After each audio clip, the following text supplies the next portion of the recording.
Forget everything you think you know about weddings. No, I mean it, erase it all. Take the carefully curated, Pinterest-perfect image of a modern wedding and toss it out the window. Before we step beyond the veil of centuries and into the echoing halls of history, take just a moment to like and subscribe only if this kind of journey speaks to you. And please, let us know in the comments where you're tuning in from and what parts of the past draw you in the most. We love hearing from you guys. Now, find a quiet space, let the modern world melt away, and settle in. The past is waiting alive, loud, and closer than you think. Let's begin tonight's voyage. Together. I want you to picture something entirely different. Try to build a new image in your mind. Picture a marriage that is, first and foremost, a business transaction, a merger, a deal struck not between two star-crossed lovers, but between two family corporations, two chunks of land, or two competing fortunes. Imagine a wedding ceremony that isn't whispered reverently inside a holy sanctuary, but is instead shouted for the entire town to hear right at the church door, in the open air, where it's more of a public legal declaration than a private, spiritual moment. And the wedding night? Forget a secluded, romantic retreat. Instead, picture the entire raucous, drunken wedding party following you, cheering and singing, right into the master bedroom to witness, and in some cases, actively help you get into bed and make sure the marriage is, well, consummated, sealed. For good. This isn't some cynical, grim fantasy I'm spinning. This was the loud, chaotic, surprisingly pragmatic, and intensely public reality of getting hitched in medieval England. Today, we're not just going to learn about it. We're stepping right into the heart of it. We're going to walk, step by step, through every single stage of a medieval wedding, from the cold, hard bargaining of the initial engagement to the wild, final, and frankly unbelievable moments of the wedding feast and its aftermath. Along the way, we'll uncover forgotten customs that will seem bizarre to us. We'll untangle surprising laws that governed every aspect of life. And we'll discover the moments of genuine, loud, uninhibited joy that defined what it actually felt like to get married hundreds of years ago. So, pour yourself a suitable drink, maybe a strong ale or a sweet mead, if you really want to get into the proper spirit of the age. And let's leave our modern sensibilities at the door. It's time to head back in time, long, long before anyone gave a fleeting thought to the color of the flowers, the melody of the music, or the flavor of the cake. The medieval wedding machine rumbled into life. And it didn't start with a bended knee and a romantic, heartfelt proposal. It started with a negotiation, a cold, calculating, and intensely serious negotiation. For the vast majority of the population, and most especially for the wealthy and the powerful, marriage had precious little to do with that fluttering feeling in your chest we call love. Love was a luxury, a happy accident. Marriage, on the other hand, was a strategy. It was a vital tool for consolidating power, for merging vast tracts of land, for ending generations of bloodshed, and for locking down a family's financial and political future for the next century. For the highest echelons of society, the dukes, the earls, the kings, these matrimonial talks were as complex and calculating as any military campaign, and they often began when the future bride and groom were still toddlers, playing with wooden toys in their respective nurseries. Just try to put yourself in the shoes of a powerful medieval lord. Imagine your lands share a long, contentious border with a rival family. For generations, a dispute over a single river, a stretch of forest, or a valuable patch of farmland has soured your relations. This conflict might have dragged on for decades.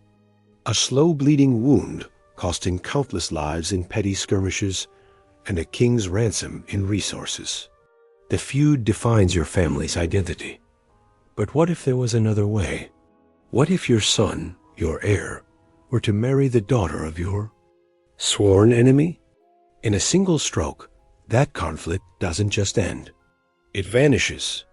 That rival is no longer a threat. He is now family. Your grandchildren will inherit both domains, creating a single, unified, and vastly more powerful territory. That was the real, tangible prize of a medieval marriage. Not fleeting affection, but permanent, strategic advantage. This cold logic is precisely why you see so many child betrothals among the aristocracy. These were not seen as monstrous or cruel. They were celebrated as acts of brilliant statesmanship. Take the famous case of Isabella of France. She was formally promised in marriage to King Richard II of England when she was just 6 years old. To our minds, that seems utterly horrifying. But in the brutal calculus of medieval politics, it was a genius move to pause the bloody 100 Years' War. The children involved were, for all intents and purposes, living, breathing treaty documents. They were pawns in a vast geopolitical chess game, and their personal happiness, their desires, their entire childhoods were considered secondary to the stability of a kingdom or the rising power of their family dynasty. And make no mistake, these betrothals weren't casual promises. They were ironclad, legally binding contracts, often sealed with enormous financial penalties for breaking them, decades before the couple was old enough to even understand what marriage was, let alone live together as husband and wife. Now, what about the common folk? The farmers, the blacksmiths, the wool merchants, the vast majority of the population? Here, there was certainly a bit more room for personal preference and choice, but practicality was still the undisputed king. A young farmer wasn't primarily searching for a woman whose witty conversation made his heart skip a beat. He was searching for a strong, capable partner. He needed a wife who could efficiently manage a household, raise a flock of children to, help work the land, and contribute to the backbreaking labor that farming required. A woman, in turn, wasn't necessarily holding out for a handsome poet. She and her family were looking for a husband who was a good and steady provider, someone who could offer a secure home and protection. If love blossomed from that shared life of labor and survival, that was wonderful. It was seen as a happy accident, a welcome bonus, but it was certainly not the foundational requirement. The formal process for everyone began with the betrothal, or as it was known in Latin, the sponsalia. This was far more than a simple yes to a proposal. It was a recognized legal contract, a public declaration where the all-important financial arrangements were sorted out. The most famous, and often misunderstood, part of this is the dowry. The dowry was the wealth in the form of cash, land, valuable livestock, or household goods that the bride's family gave to the groom's family upon marriage. It wasn't the groom buying the bride. It was essentially the bride's share of her family inheritance, paid out up front. A truly massive dowry could make a bride from a lesser but wealthy merchant family an incredibly attractive match for a nobleman who had a prestigious title but empty coffers. But the bride's financial security wasn't left entirely to the fate of her marriage. To counterbalance the dowry, there was also the dower. This was a specific portion of the husband's property, often a third, that was legally set aside for his wife's use in the event that he died before her. In a world with alarmingly high mortality rates from disease, accidents, and warfare, this was a crucial safety net. The dower ensured that a widow wouldn't be left destitute and at the mercy of her husband's relatives. And then there's a truly charming custom, the morgengab, a Germanic tradition which translates to the morning gift. This was a personal, private gift from the groom directly to his new bride on the morning after their wedding night. It was hers alone, legally separate from the dower or dowry. It could be a piece of jewelry, a pouch of coins, or maybe even a small cottage and plot of land. It was a sweet, tangible acknowledgement that the marriage had been consummated, that the deal was truly done. and it served as a tender, loving start to their new life together. So you see, long before any vows were ever spoken, a complex and binding web of financial and legal deals had to be meticulously spun.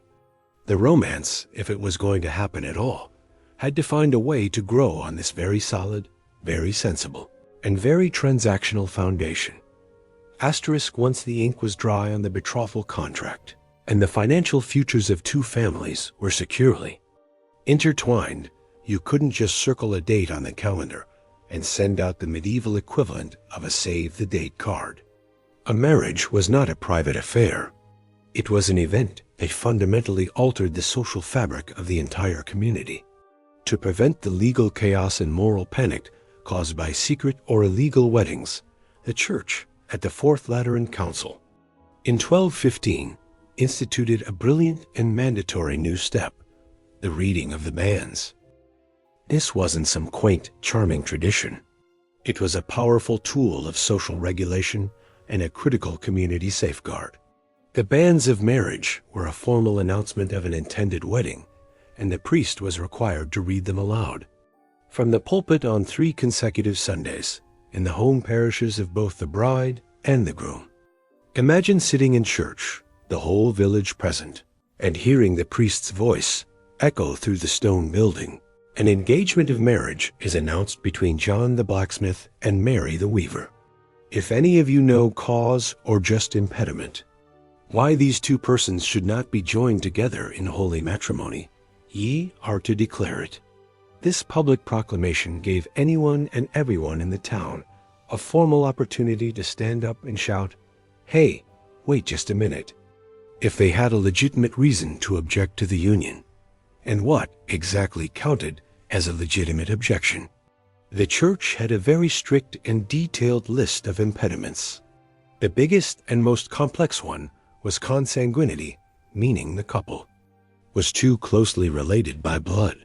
Before 1215, the rules on this were so incredibly strict and convoluted, extending to distant cousins and relations by marriage, that it became a logistical nightmare for Europe's nobility, whose family trees were a tangled, interwoven mess. It was almost impossible for them to find anyone they could legally marry. The 1215 Council relaxed the rules, but they were still stringent. You could not marry anyone who shared a great-grandparent. Not another major prohibition was affinity, which meant you were forbidden from marrying your in-laws or the blood relatives of someone you'd had a sexual relationship with. For example, a man was strictly forbidden from marrying his deceased wife's sister. It was considered a form of spiritual incest. And of course, there were the more obvious objections. You couldn't get married if one of you was already legally married to someone else, bigamy, or if one of you had taken a holy vow of celibacy as a priest, monk, or nun. The entire purpose of the bans was to drag all of these potential legal and moral problems out into the open daylight before the wedding, not after it had already taken place. But the single most important reason for all this public scrutiny was to stamp out the plague of clandestine or secret marriages. You see, before the bans became mandatory, getting legally married in the eyes of the Church was shockingly, terrifyingly easy. According to canon law, all you legally needed was for two people to freely consent to marry each other in the present tense. You could do it in a tavern over a pint of ale. You could do it while walking down a country road. You could do it anywhere. No priest, no witnesses, no official paperwork, no problem. Sounds wildly romantic, doesn't it? In reality, it created an absolute legal quagmire. Deceitful people could falsely claim to be married when they weren't. A man could drunkenly promise marriage to a serving wench and then wake up to find himself legally bound to her for life. The church courts were perpetually clogged with these messy, he said, she said cases trying to determine if a valid marriage had actually occurred. The system of the bans was the definitive solution. By forcing the intention of marriage into the public square, the Church transformed it from a shaky, private agreement into a robust public institution, witnessed and implicitly endorsed by the entire community. For 3 consecutive weeks, the names of the bride and groom would echo in the church, a final solemn call for any hidden secrets, any prior promises, or any forgotten cousins to come to light before it was too late. Asterisk when the wedding day finally dawned, after weeks of public announcements and years of negotiation, there was no room for the modern superstition about the groom not seeing the bride before the ceremony. On the contrary, the day often kicked off with both families gathering for a hearty breakfast together. This was a prelude to the first major public event of the day, the grand procession to the church. And when I say procession, I mean a parade. This was no quiet, dignified walk. It was a loud, joyous, and sprawling procession that would snake its way through the narrow, bustling streets of the town, growing in size as it went, picking up friends, neighbors, and curious onlookers along the way. Musicians would often lead the charge, a lively band playing pipes, lutes, fiddles, and drums, creating a boisterous fanfare that announced to everyone within earshot that a wedding was taking place. This was street theater, a celebration for all. The bride was naturally the radiant star of this mobile spectacle, but she would almost certainly not be wearing white. The entire concept of a white wedding dress is a much later invention, an echo from the 19th century, made popular by the trend-setting Queen Victoria. In the Middle Ages, a bride simply wore her absolute best dress, the most luxurious garment she or her family owned. If her family had money, the color of choice was often a bright, rich blue. Blue was heavily associated with the Virgin Mary, and therefore was the color that symbolized purity, fidelity, and faithfulness, making it the perfect symbolic choice for a bride.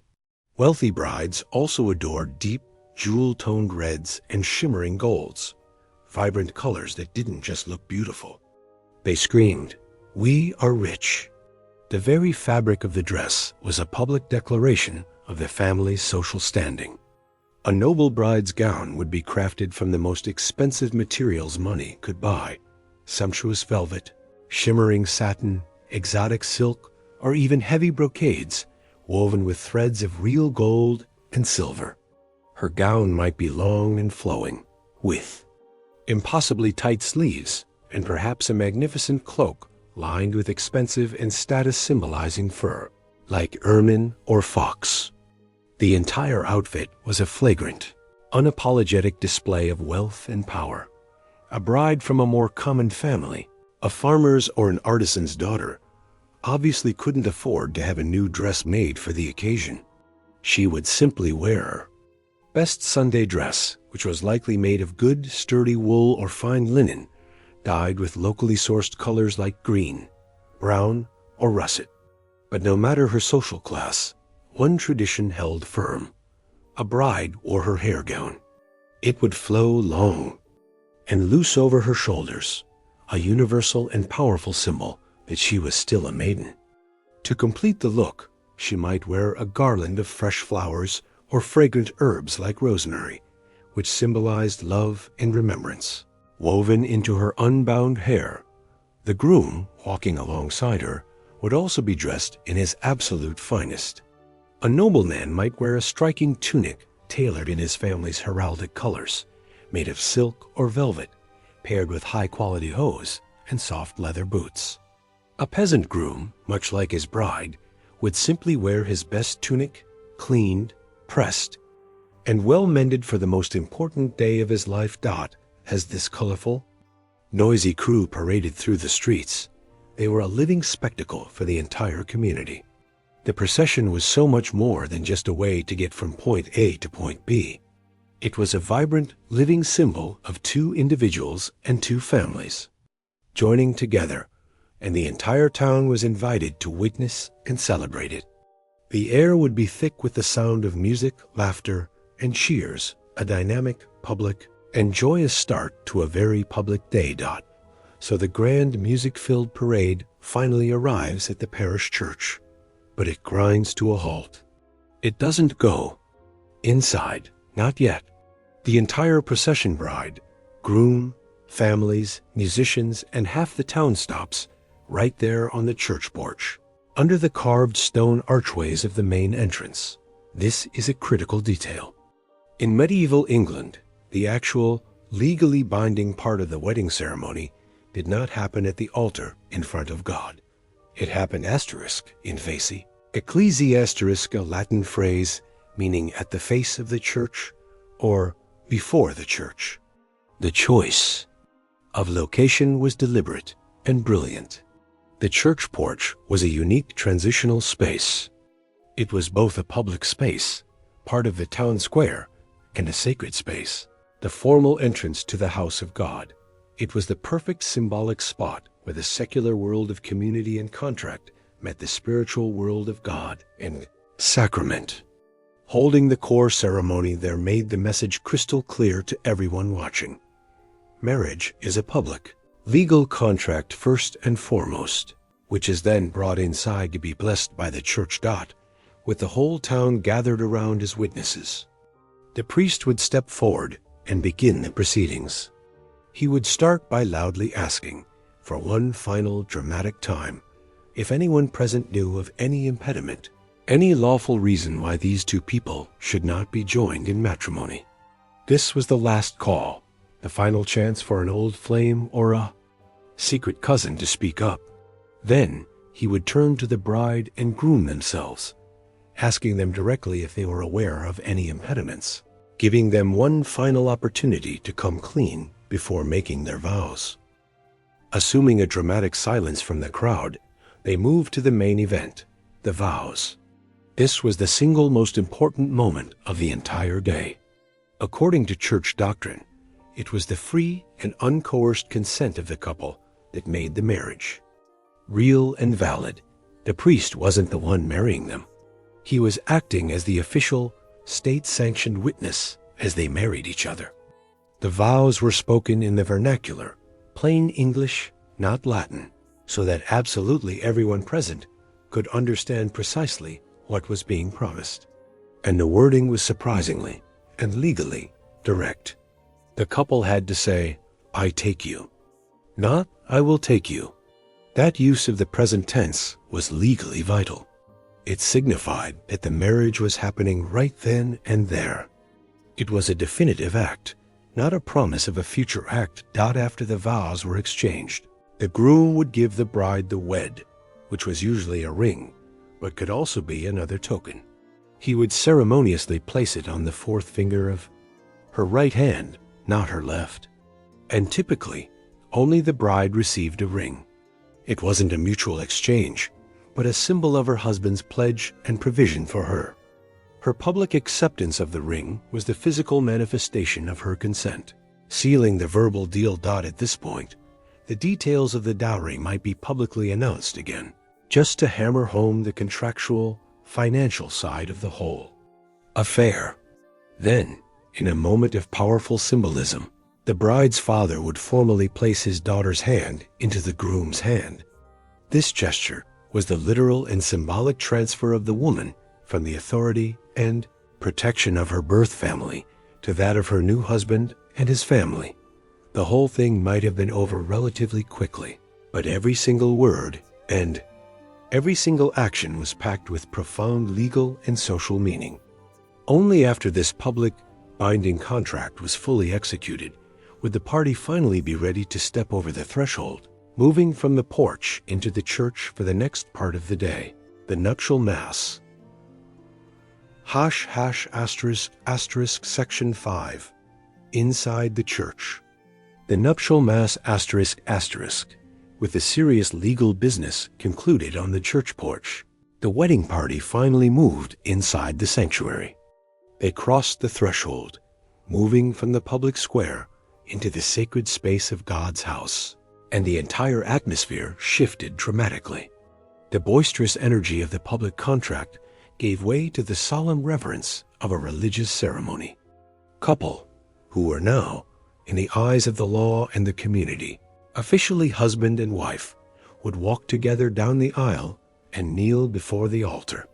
The priest would then begin to celebrate a special nuptial mass, a service specifically designed for weddings.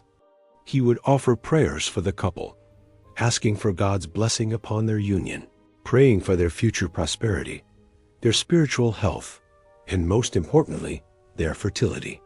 Children were, after all, a primary purpose of marriage in the medieval mind. This was the church officially sanctifying the union that had just been legally forged outside its doors.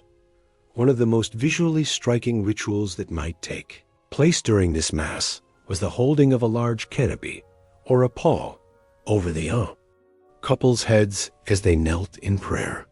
This large cloth, held aloft on poles by 4 friends or relatives, was a potent symbol of their new shared home and their new status as a single family unit. It was a little symbolic roof for their new family, created right there in the heart of the church, under the gaze of God.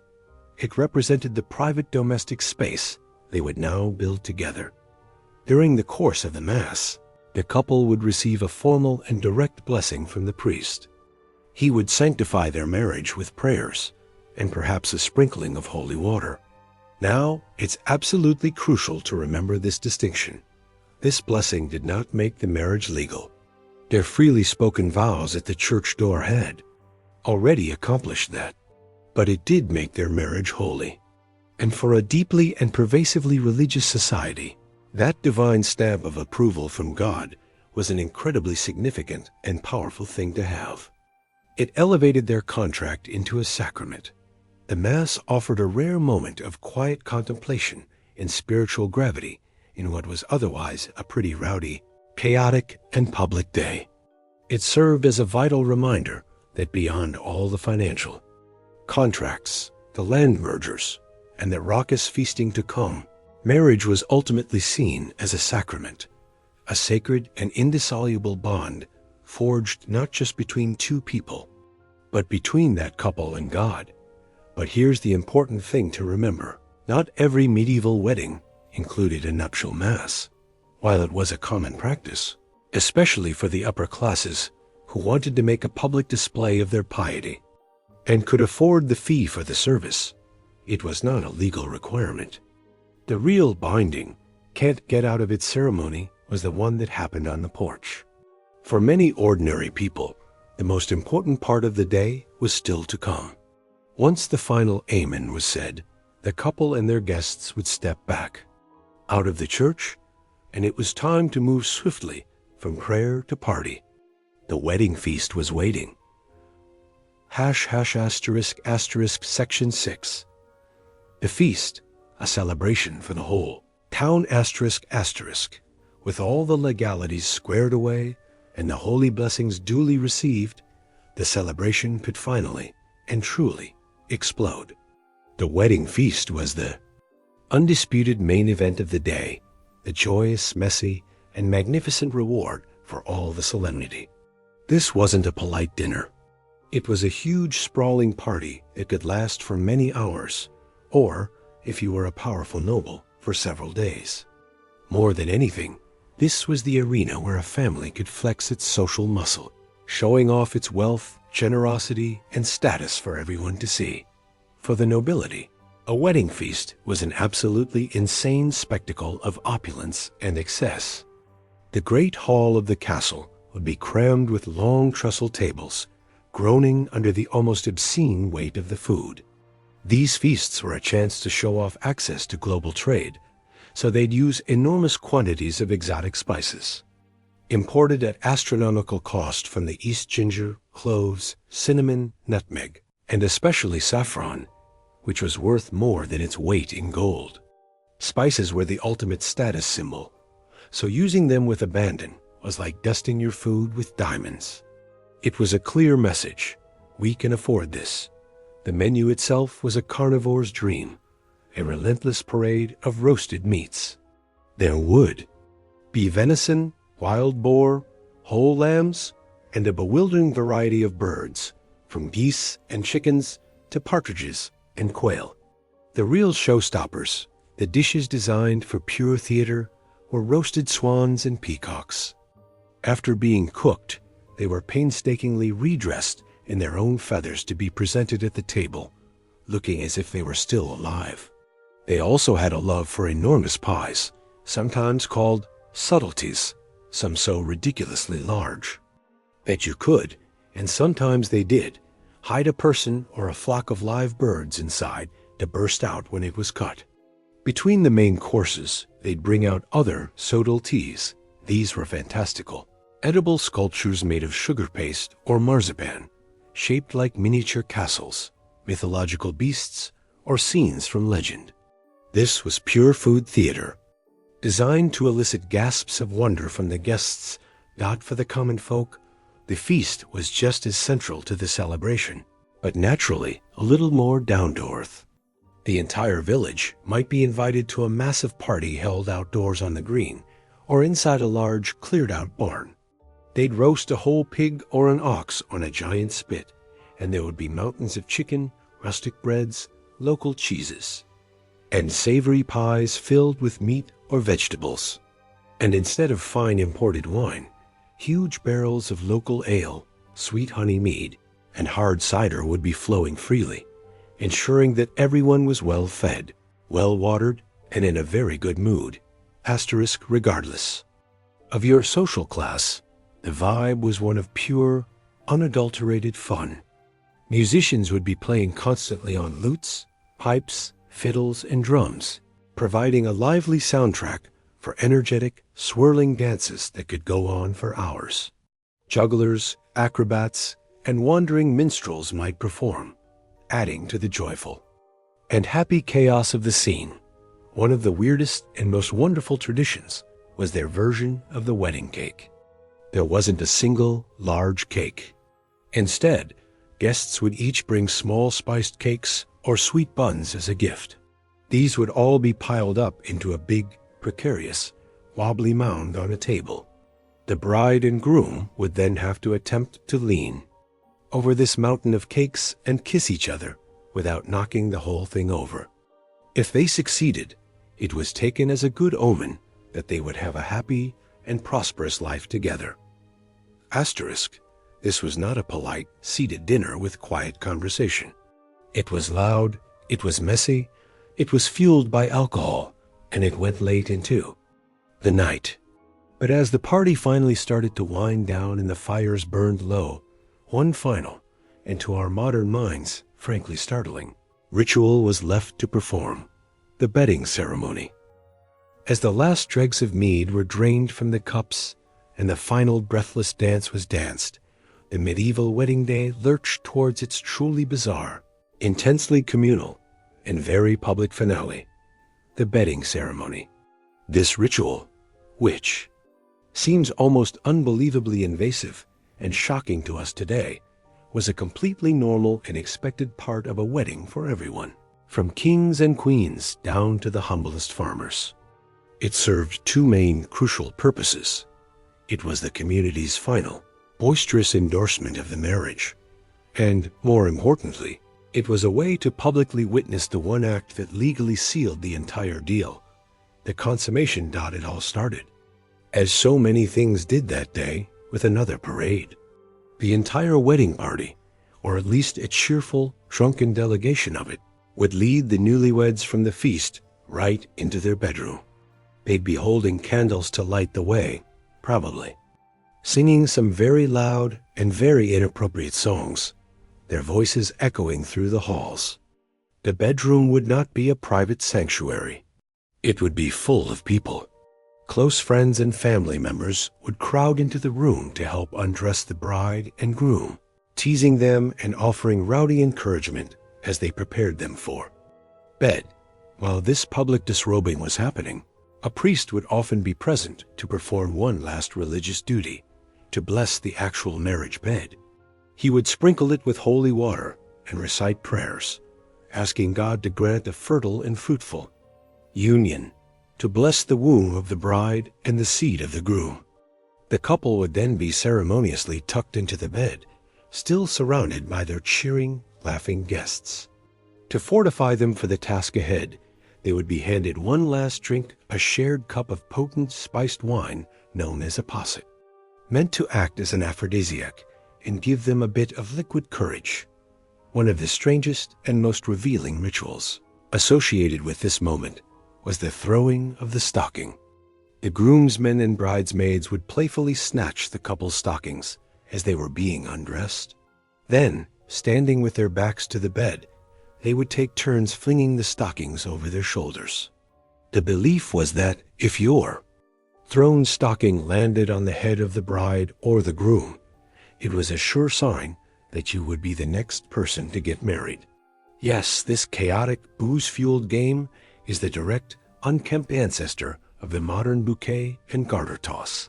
Finally, with the couple tucked into bed, the bed curtains would be drawn.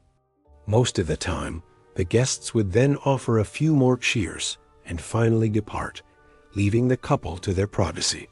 However, for royal and high noble weddings, where proof of consummation was absolutely vital for political stability and the line of succession, key witnesses might actually stay in the room or just outside the door to await auditory or verbal confirmation that the deed was done. The concept of privacy, as we know, it simply did not exist. The sexual act of consummation was not seen as a private, romantic moment. It was viewed as a public duty, a final, physical investment in the future of the family and the dynasty. And the legal importance of consummation was immense. The vows at the church door made the marriage, but it was the consummation that made it irreversible. A marriage that was not consummated could, under canon law, be annulled and declared void. So this strange public ritual was an incredibly powerful symbol. It was the community's way of saying, okay, every single box has been checked. The deal is done. It was the final physical seal on a day that had been public from the very first moment. Section 8. The Aftermath. A life built on bargains with. The bedding ceremony concluded. The wedding day itself slowly winds to a close. But for the newlyweds, the festivities are far from over. While their wedding night may have been sealed in front of the entire village, it was just the beginning of their married life, which would, for many, be less about romance and more about enduring practicalities. You see, in medieval times, marriage wasn't the end of the story. It was the start of a long journey full of hard work, challenges, and in many cases, very little privacy. For most common folk, the first few months after a wedding would be full of adjusting to new responsibilities. If the bride had come from a different household, she was expected to step into her new life with all the duties that came with it. Managing the household, cooking, cleaning, caring for livestock, and making sure there were enough hands to work the land were all daily responsibilities that would quickly take precedence. For the bride, that wasn't just the expected norm, it was often the law of the land. Many medieval wives didn't have the luxury of leisurely wedding nights or time to savor their new life. Instead, they were thrust directly into the grind of work, both inside and outside of the home. But through all the chaos, there was an undeniable bond that formed. The marital relationship, though not based on love in the modern sense, was nonetheless an essential partnership for survival. It was a foundation for creating children, heirs, and most importantly, an economy that could withstand the harshness of medieval life. For the nobility, the practical side of marriage didn't disappear. But unlike the common folk, who may have spent their wedding night in a cold, humble cottage, the wealthy married couple could look forward to a grand, luxurious household. The bride would oversee the management of the estate, ensuring that everything, from the kitchen to the servants' quarters, ran smoothly. Meanwhile, the groom's responsibility was to ensure that the estate's lands were prosperous and protected. Their marriage, for all its public displays and legal declarations, often revolved around the art of running a family business, with every decision scrutinized by a court, the neighbors, or other families who had a vested interest in their success. These arranged marriages, even among the wealthy, were often calculated to strengthen political alliances, secure lands, and enhance a family's influence. The joy and celebration of the wedding feast were the first chapters of a much longer story, a story that would be told not through grand romantic gestures, but through alliances, children, and power. While the public wedding ceremony was a high point of a medieval marriage, the real stakes came in the aftermath. One of the most important aspects of marriage in the Middle Ages was the need for heirs. The primary purpose of the institution of marriage was the continuation of the family line and the consolidation of wealth and power. The question on everyone's mind after the wedding was simple: will there be children? The pressure was especially heavy on noble couples. Without children to inherit the land, titles, and wealth, a marriage could quickly become a failed investment. In some cases, if a noble marriage remained childless for years, the couple might face pressure from their families, or even be forced to annul the marriage. For the aristocracy, marriage was intrinsically tied to succession. The birth of a child, particularly a son, was a great cause for celebration because it secured the continuation of the family legacy. Asterisk, for common folk, children were vital, not just for the continuity of the family, but for practical reasons too. Larger families meant more hands to work the land, care for animals, and help with the labor-intensive daily tasks of medieval life. The husband and wife might not have much say in the matter, but the arrival of children meant the family would survive and thrive. Despite the centrality of children to the medieval marriage, the process of child-rearing was more laborious and dangerous than we can imagine today. Infants faced high mortality rates, and many mothers died in childbirth. Thus, the birth of a child was both a moment of great joy and great risk. Having children, especially surviving ones, was not only crucial to maintaining family legacy and inheritance, but was a constant reminder of the fragile nature of life, the communal bond that surrounded childbearing. And raising children also played a huge part in the medieval marriage. Families often relied on the support of extended family members, servants, and even the community to help care for the children and manage the family's wealth and property. This network of support was a critical part of maintaining the stability of the marriage and the estate. Marriage in the medieval world didn't just concern the individuals getting married. It was a social contract with wide-reaching implications. Families, towns, villages, and even nations could be impacted by a single union. The social structures of the time demanded that marriages were more than private matters between two people. They were strategic alliances designed to maintain or grow social influence, strengthen power, and ensure prosperity. The upper classes often used marriage as a tool to settle disputes, form alliances, and expand their power. As we've seen, marriages were frequently arranged between noble families, with the couple often having little to no say in the matter. These were business transactions designed for stability and wealth, not for romantic love. Even if affection grew over time, it was not the primary factor in the arrangement. In contrast, for peasants and townsfolk, while some could have more input into their choice of spouse, marriage still involved social obligations.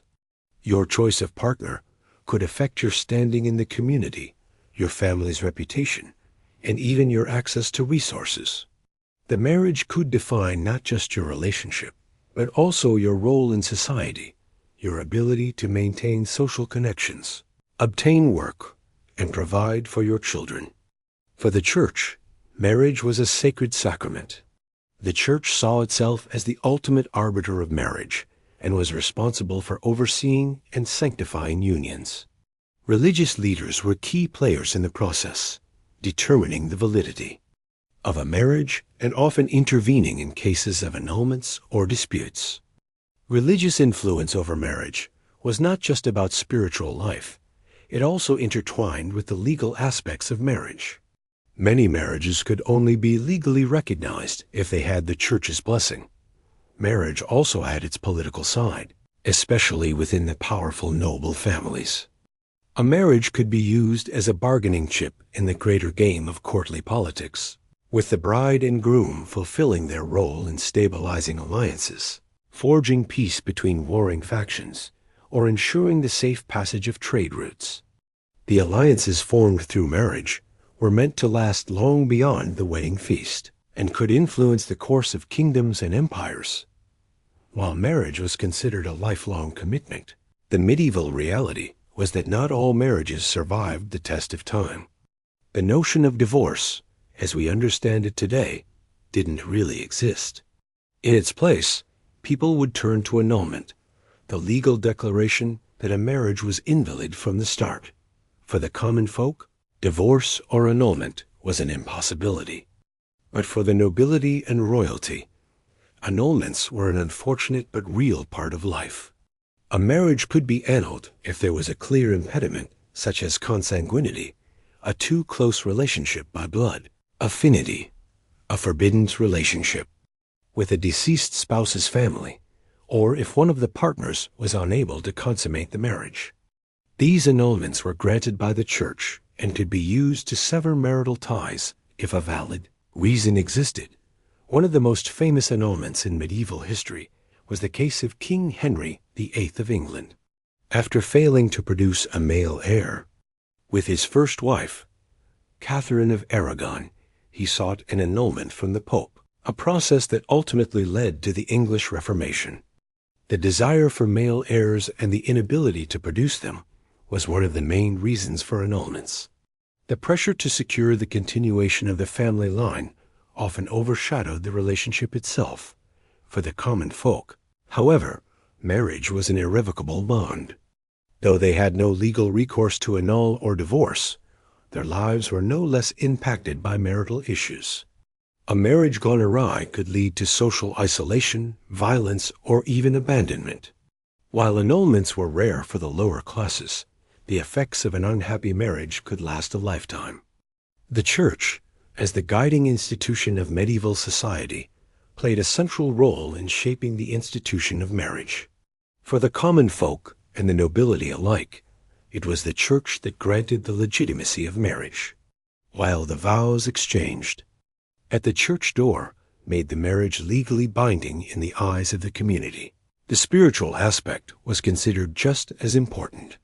The medieval Church's role in marriage wasn't just ceremonial. It had an absolute grip on the legal aspects of unions.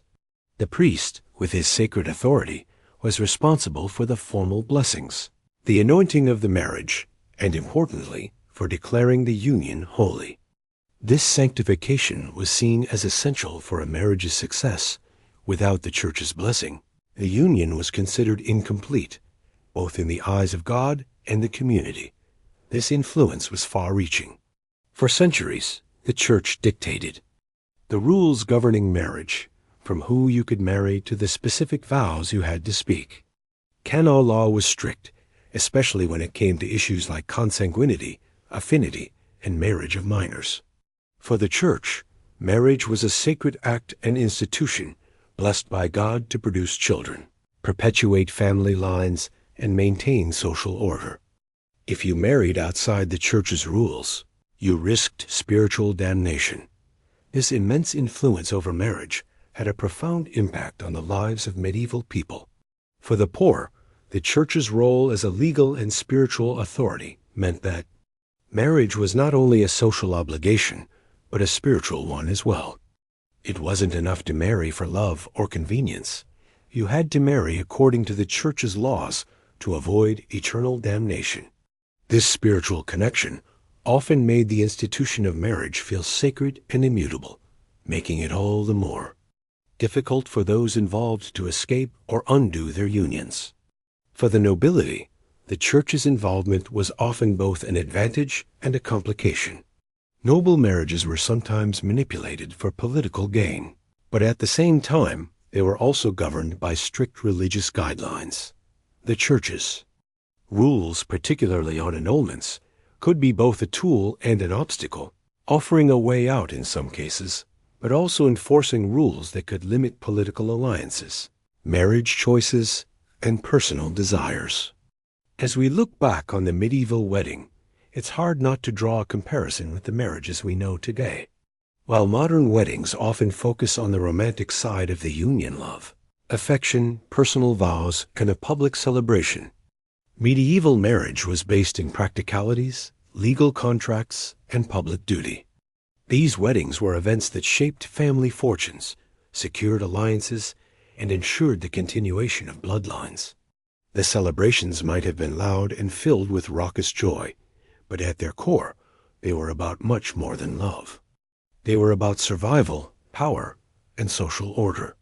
Yet, despite the difference in focus, there are remnants of medieval marriage traditions that have made their way into modern weddings. The concept of dowries, the importance of familial consent, and even the public declaration of marriage still exist today, albeit in different forms. The Church's influence, though diminished, still governs many marriages today, especially in religious communities. In some ways, the modern wedding, with all its focus on personal vows, lavish celebrations, and romantic gestures, is a distant echo of these early matrimonial traditions. But where once marriage was a matter of politics, power, and survival, today it is more likely seen as a choice made by two individuals based on personal affection and mutual respect. Yet the medieval wedding offers us a glimpse into a time when everything about marriage was shaped by the necessities of the age. The stark difference between then and now reveals how much society has evolved, but also how much has stayed the same: our need for connection, for family, and for stability. In the end, medieval weddings were not just a ceremonial act. They were a reflection of a society where family, social order, and survival took precedence over personal emotion. They remind us of a time when love, though cherished, was not always the driving force behind marriage, and where the marriage contract was far more than a symbolic gesture. It was the foundation upon which empires, dynasties, and communities were built. As we look back on the chaotic, messy, and sometimes surprisingly joyous nature of medieval weddings, we gain a deeper appreciation for the complex role marriage has played in shaping our world. What we see in the medieval wedding isn't just the birth of a union between two people. We see the birth of a union between two families, two societies, and even two nations. And in that union, for all its pragmatic calculation and public display, there was also a quiet promise, a promise that, despite the hard work, the political maneuvering, and the public spectacle, marriage was, at its heart, still about two people coming together to build a life, a family, and a legacy. As time marched forward, the very nature of marriage began to evolve. The feudal system that shaped the medieval world started to fracture with the onset of the Renaissance, the Reformation, and the slow but inevitable rise of individualism. The rigid, politically driven unions of the medieval world began to give way to more personal, romantic notions of marriage. By the time of the late Middle Ages and the early modern period, the structure of marriage started to shift in subtle yet powerful ways. The Church's control over matrimonial unions began to loosen, especially after the Protestant Reformation, which questioned and redefined many of the Church's long-standing doctrines.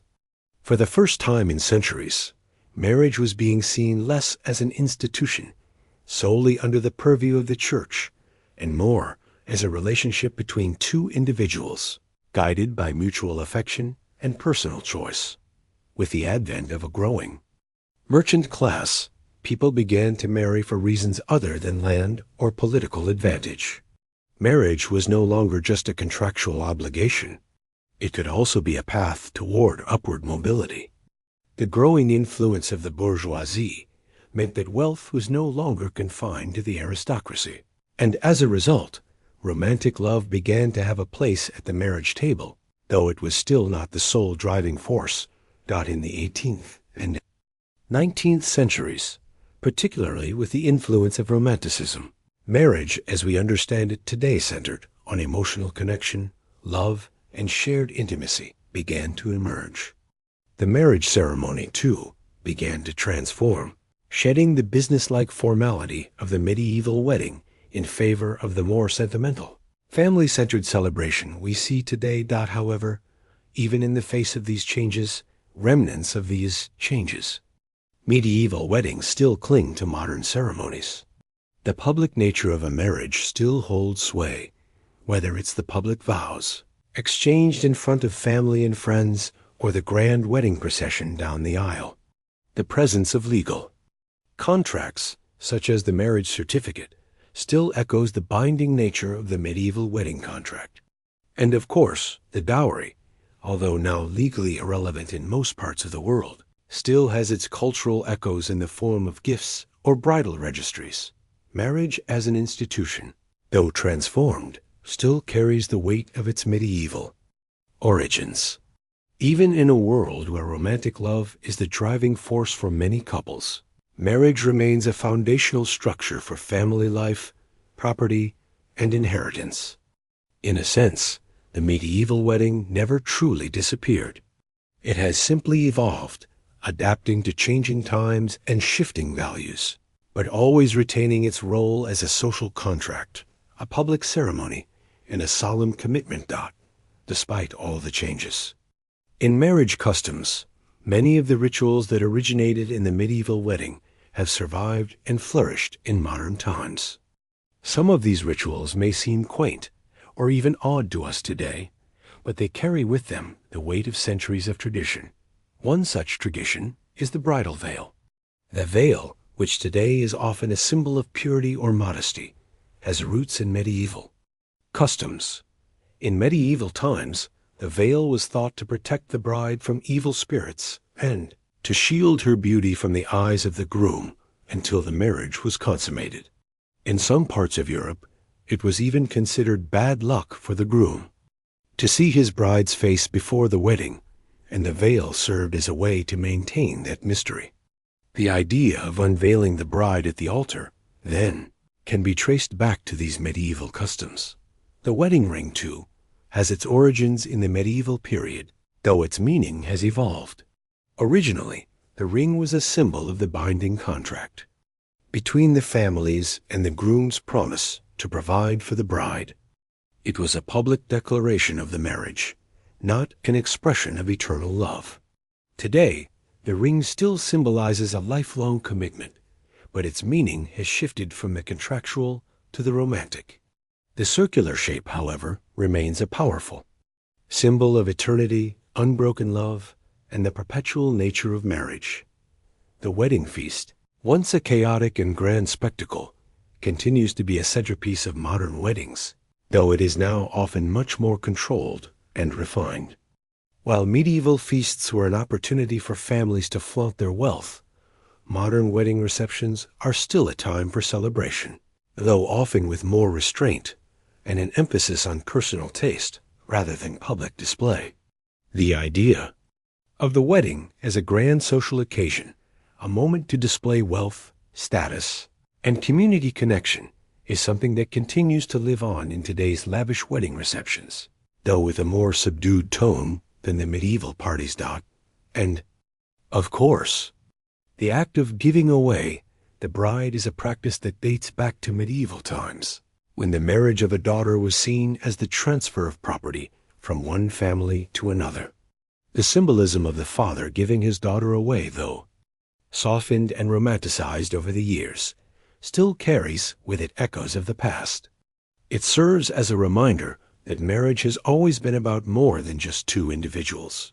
It's about the connection of families, and in many ways, that tradition is still alive today, though it has evolved into a more emotional and personal moment rather than a mere legal transaction. While the medieval wedding was often transactional, designed to secure political alliances and ensure the continued survival of family dynasties, it also carried a deep sense of communal participation. The medieval community didn't just witness the union of two people, they were active participants in it, often in ways that seem intrusive or strange to us today. The wedding was not just about the couple, but about the whole village or town. And the idea of witnessing a marriage as a social duty was an essential part of medieval life.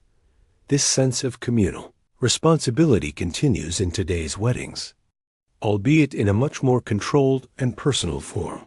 The modern wedding is, in many ways, still a public celebration, a union witnessed by friends, family, and sometimes even strangers. While the medieval focus was on family and social standing, today's wedding can be both a private emotional experience and a public celebration of love and connection. The importance of marriage, both as a legal contract and a personal commitment, is as relevant today as it was in medieval times. Whether it's a grand ceremony or a simple, intimate gathering, marriage continues to serve as the foundation for many relationships and families around the world. And while the reasons for marriage have evolved over time from political alliances to love and companionship, the rituals, symbols, and ceremonies that surround it continue to echo the medieval wedding in ways we may not even realize. The medieval wedding, with all its complexity, pageantry, and raw practicality, may seem distant from our own. But in truth, its legacy is woven into the very fabric of our modern weddings. The public proclamations, the binding legal contracts, the exchange of vows, these are all remnants of a time when marriage was not just a personal choice, but a societal and political institution. So, the next time you attend a wedding, whether it's in a grand cathedral or a cozy backyard, take a moment to think back on the medieval roots of the ceremony. The pomp, the public spectacle, the social contract, they're still here, even if they've been softened by time. And as you raise a glass to the newlyweds, remember that you are part of an ancient, enduring tradition, a tradition that has carried humanity through the ages, from the Middle Ages to the present day. As we reflect on the medieval wedding and its traditions, it's important to remember that this institution wasn't just limited to the European world. Across the globe, marriage rituals have been deeply influenced by cultural, religious, and societal norms, each shaped by unique histories and traditions. While the medieval European wedding might seem like an isolated example, its principles of family alliances, the transfer of property, and the celebration of a union in front of a community resonate through marriage customs worldwide. In many cultures, marriage has historically been about more than just two individuals joining together. Like medieval marriages, they were often seen as uniting families, clans, or even entire communities. The Chinese tradition of arranged marriages, for example, shares many of the same themes as medieval European weddings: strategic alliances, familial obligation, and the importance of securing a lineage. Although Chinese marriage customs evolved, over time, the idea of parental consent and family agreements remained central. Not unlike the medieval concept of arranged unions. In the Middle East, marriage in Islamic cultures has long been a blend of personal choice and familial duty. While love was always an important element of the marital relationship, much like in medieval Europe, marriage was also a way to forge alliances, secure financial stability, and ensure the social standing of the families involved. The dowry system, still prevalent in many parts of the world, mirrors the medieval tradition, where wealth and property were part of the marriage agreement. Much like the medieval period, religious figures like imams in Muslim cultures would often officiate marriages. And religious requirements, like the witness of community members, were also key elements of the ceremony. In India, particularly in Hindu culture, the concept of arranged marriage has endured for centuries. Although the practice has evolved, the idea of marriage as a social and familial contract remains. Just as medieval marriages were sealed by a union of families rather than two individuals, Indian marriages were and still are viewed as an alliance between families. The wedding rituals, deeply symbolic, involve the community and family, similar to the public nature of medieval European weddings.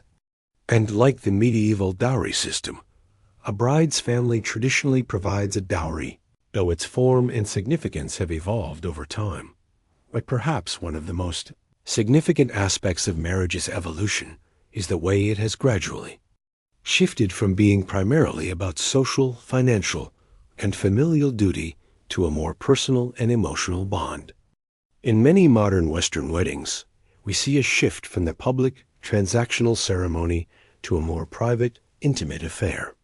Love, the feeling we once considered a secondary factor, now plays the leading role in many weddings, with couples designing their ceremonies to reflect personal significance over societal expectations. This shift did not happen overnight. It took centuries for the institution of marriage to evolve into what we recognize today, a partnership rooted in emotional connection and mutual respect. The introduction of marriage laws in the 19th century, especially during the Industrial Revolution, transformed marriage from a purely social contract to a personal commitment between two individuals. Romantic ideals, fueled by the rise of literature, art, and philosophy during the Romantic period, began to influence weddings in ways that would have been unrecognizable in medieval times.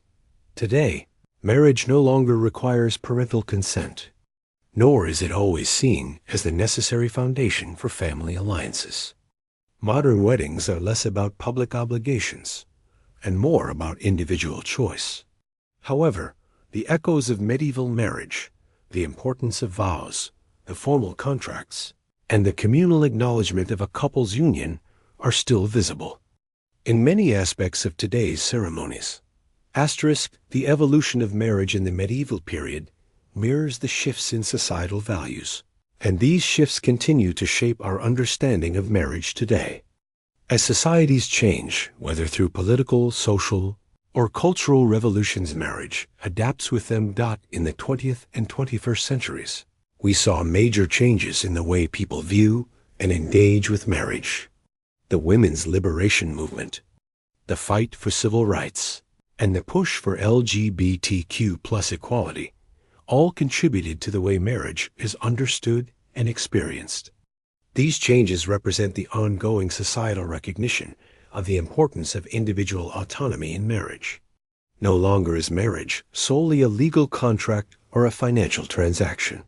In many parts of the world today, it is about emotional connection, equality, and the ability to choose a partner based on love rather than societal or family expectations. Moreover, divorce, once a taboo and virtually impossible in medieval society, is now an accepted, albeit challenging, option in many cultures, reflecting how marriage has been redefined. The ease of legal separation in modern society signifies a shift toward recognizing the autonomy of individuals within a marriage. No longer is it just about maintaining a public facade or holding together a family legacy. Marriage is now seen as a personal, evolving relationship that can be ended if it no longer serves the individuals involved. This shift has also had a significant impact on the way people celebrate marriage. Today's weddings are often designed to reflect the personal tastes and values of the couple. Whether it's a rustic barn wedding, a destination celebration in a tropical locale, or a minimalist affair in the city, weddings now cater to the couple's desires rather than the traditional expectations. In many cases, people marry later in life, after they've had the opportunity to establish careers, travel, and experience the world. This modern perspective on marriage focuses on shared personal growth and companionship rather than securing family wealth or maintaining power structures. Despite these dramatic shifts, there has been a quiet resurgence of medieval influences in modern weddings. As more couples embrace bespoke, personalized experiences for their nuptials, we see a return to some medieval traditions, albeit in a more romanticized form. The concept of the public proclamation is echoed today in the way couples publicly announce their engagement before their wedding day through social media posts, engagement parties, or even grand public proposals. In certain weddings, the blending of medieval rituals with modern sensibilities has resulted in ceremonies that include elements like medieval-inspired vows, the use of family crests or coats, of arms, and even symbolic tokens, such as rings passed down through generations. Some couples choose to have their weddings in historic locations, including old churches, castles, and estates, where the architecture and ambience reflect the grandeur and formality of the past. Furthermore, modern weddings that feature communal meals and boisterous celebrations, where guests share in the joy and revelry of the day, harken back to the medieval wedding feast. The emphasis on a family-style dinner, where everyone is seated together and invited to share in the experience, mirrors the communal nature of medieval weddings, which were often open to the entire village or community. Even the wedding dress, though now almost universally white, continues to evolve in ways that reflect a blend of old and new. While some brides wear the traditional white dress, others opt for deep, rich colors, similar to those worn by medieval brides. The use of luxurious fabrics and intricate beadwork harks back to an era when a bride's gown was a public display of wealth and status. But today, it's often a statement of personal choice, an opportunity for the bride to showcase her individual style and personality. Asterisk, as we reflect on the long and intricate history of marriage, it's fascinating to consider how this institution might evolve in the future. The past few centuries have seen sweeping changes in how society approaches marriage, from the religious and familial obligations of medieval times to the modern idea of marriage as a romantic and individual choice. But as society continues to shift, so too will the concept of marriage. One of the most significant changes we are witnessing today is the growing recognition of marriage equality for all people, regardless of gender or sexual orientation. There's legalization of same-sex marriage in many countries marks a monumental shift in how we understand the institution of marriage, echoing the transformative moments in history when marriage was redefined. The fight for equal rights in marriage is not only about personal relationships, but also about social recognition, validation, and equal access to the legal and financial protections that come with marriage. As marriage becomes more inclusive, the next evolution may not just be about the identities of those involved, but also about how we approach marriage as an institution. In a world where more people are choosing to marry later in life, or even opting out of marriage altogether, the question arises, will marriage still be a foundational building block of society, or will it evolve into something else? For some, marriage may continue to serve as an important social institution, a way to establish legal bonds between families, a commitment made in front of society, and a shared foundation for raising children. For others, the modern focus on individual autonomy and personal fulfillment may lead to new forms of partnership that exist outside the bounds of traditional marriage. In a world where cohabitation, shared property agreements, and partnerships outside of marriage are becoming more common, marriage may begin to look less like a contract and more like a personal choice, a decision between two people based on their connection, their shared values, and their goals for the future.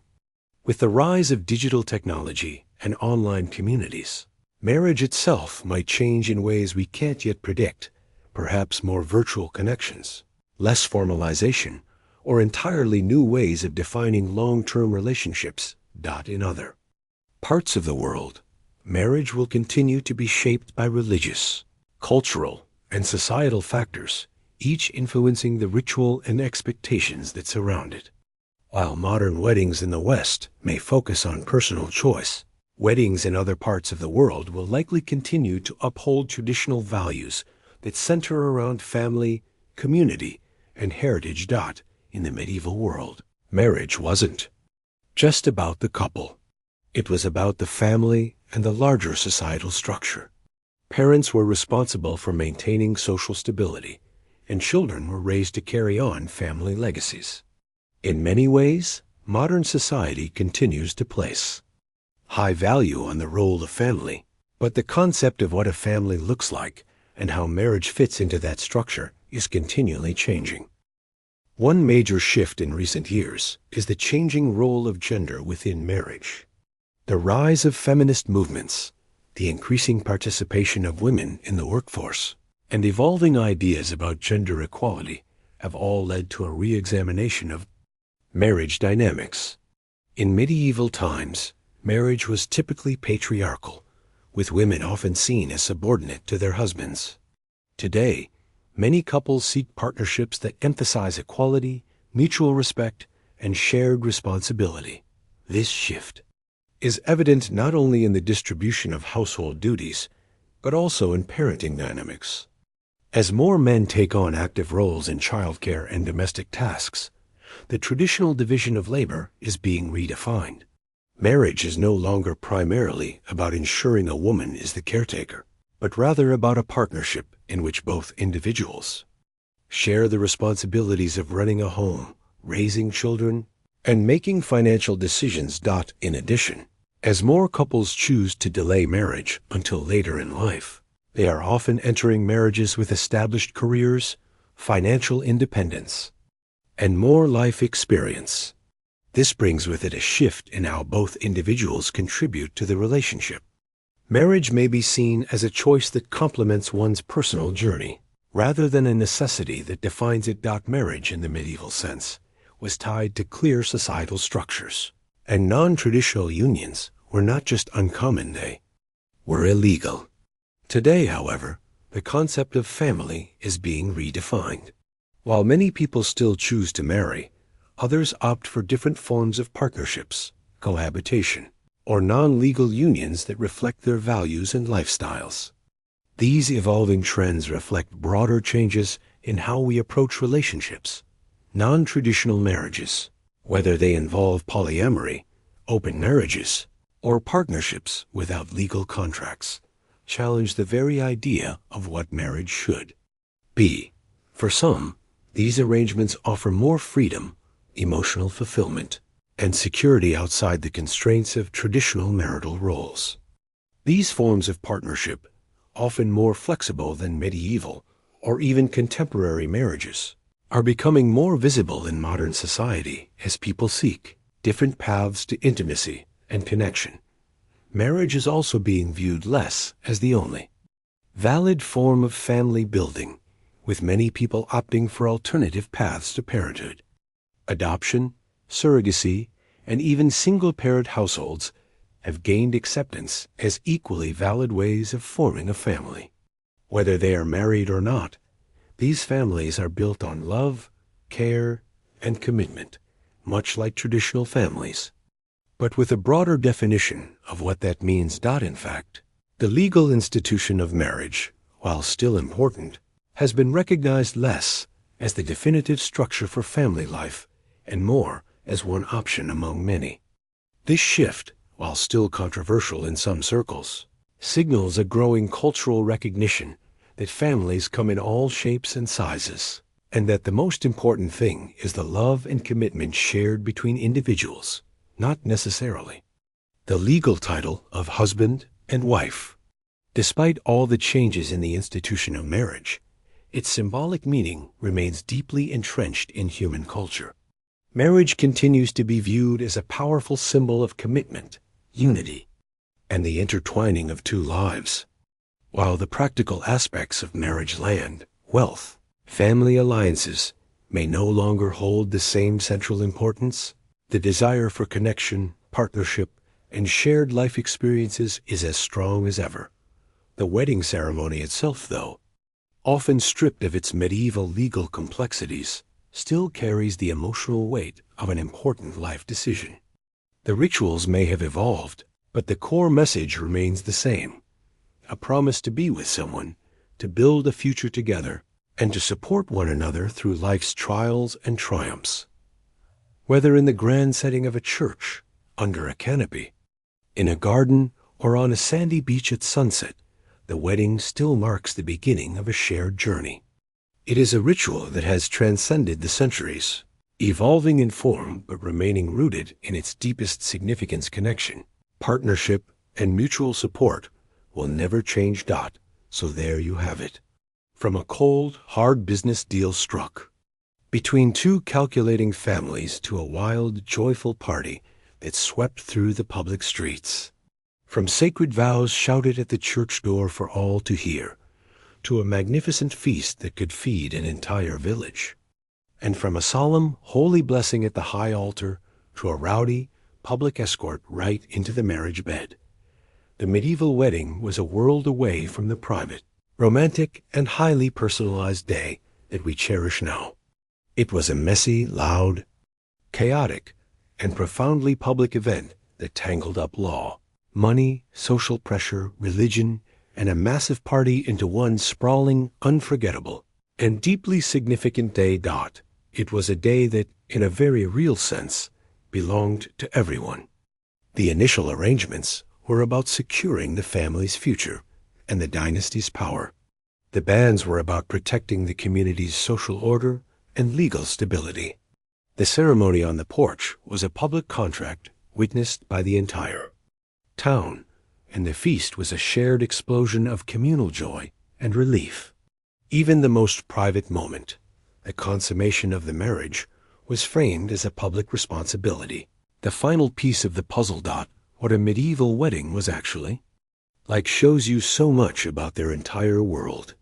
It reveals a society where the lines between public and private were almost completely blurred, where the well-being and stability of the group were always more important than the desires of the individual, and where a marriage wasn't just the beginning of a love story, it was a vital, foundational, and new chapter in the ongoing story of a family, a town, and a society.